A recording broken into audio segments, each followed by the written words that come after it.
నమస్కారం అమ్మ. ఈరోజు మనం తెలుసుకుంటున్న అంశం ఏంటంటే 6వ తరగతి తెలుగులో 8వ పాఠ్యాంశమైన మేలు కొలుపు అనే పాఠ్యాంశానికి సంబంధించిన టోటల్ నోట్స్ను చూద్దాం. ఇంకా మన ఛానల్ సబ్స్క్రైబ్ చేసుకుని వాళ్ళు ఎవరంటే దయచేసి సబ్స్క్రైబ్ చేసుకొని లైక్ చేసి షేర్ చేసి మీ ఫ్రెండ్స్కు రిలేటివ్స్ అందరూ సబ్స్క్రైబ్ చేసుకోమని చెప్పండి అమ్మ. నా ఛానల్ని సబ్స్క్రైబ్ చేసుకొని ప్రత్యక్షంగా పరోక్షంగా సపోర్ట్ చేస్తున్న వాళ్ళందరికీ పేరు పేరున ప్రత్యేకమైన హృదయపూర్వక ధన్యవాదములు. ఇంకా ఆలస్యం చేయకుండా వీడియోలోకి వెళ్ళిపోదాం. మొదటి ప్రశ్న, దీనజనుల హక్కుల కోసం పోరాటం నిజమైన స్వర్గం అని పిలుపునిచ్చిన కవిని గురించి రాయండి. తర్వాత రెండవ ప్రశ్న, భరతమాత దుఃఖానికి కారణం వివరించండి. భరతమాత దుఃఖానికి కారణం ఏందనేది వివరించాల. తర్వాత నెక్స్ట్ మూడవ ప్రశ్న, భారతమాత గొప్పతనాన్ని కవి ఏమని వర్ణించాడు? భరతమాత యొక్క గొప్పతనాన్ని కవి ఏమని వర్ణించాడు? తర్వాతి ప్రశ్న, స్వరాజ్య రథం ఎప్పటిదాకా సాగాలని కవి భావించాడు? తర్వాతది ఇది కంటిన్యూషన్ అన్న.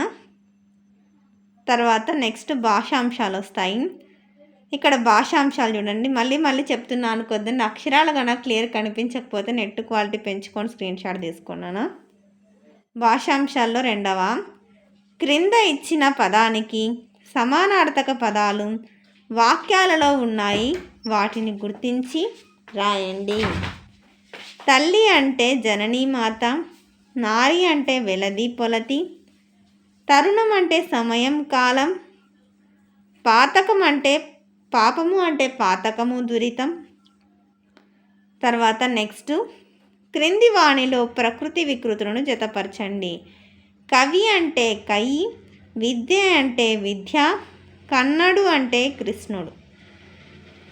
తర్వాత రెండవ, క్రింది పదాలను వ్యతిరేక పదాలను రాయండి. విద్య అంటే అవిద్య, పుణ్యం అంటే పాపం, సద్గుణం అంటే దుర్గుణం. తర్వాత క్రింది ఖాళీలను పూరించండి. సమాస పదం, విగ్రహవాక్యం, సమాసం పేరు. అక్క చెల్లెళ్ళు, అక్కయును చెల్లెలు ద్వంద్వ సమాసం. తల్లిదండ్రులు, తల్లియును తండ్రియును ద్వంద్వ సమాసం. తండ్రి కొడుకులు, తండ్రియును కొడుకును ద్వంద్వ సమాసం. ధర్మాధర్మములు, ధర్మమును అధర్మమును ద్వంద్వ సమాసం. పాప పుణ్యములు, పాపమును పుణ్యమును ద్వంద్వ సమాసం. అందరికీ ధన్యవాదాలమ్మా. ఇంకా మన ఛానల్ సబ్స్క్రైబ్ చేసుకుని వాళ్ళు ఎవరంటే దయచేసి సబ్స్క్రైబ్ చేసుకొని లైక్ చేసి షేర్ చేసి మీ ఫ్రెండ్స్కు రిలేటివ్స్ అందరూ సబ్స్క్రైబ్ చేసుకోమని చెప్పండి. నా ఛానల్ని సబ్స్క్రైబ్ చేసుకొని ప్రత్యక్షంగా పరోక్షంగా సపోర్ట్ చేస్తున్న వాళ్ళందరికీ పేరు పేరున ప్రత్యేకమైన హృదయపూర్వక ధన్యవాదములు. అందరికీ ధన్యవాదాలు. దయచేసి వీడియోని మాత్రం స్కిప్ చేయద్దు నాన్న. ధన్యవాదాలు.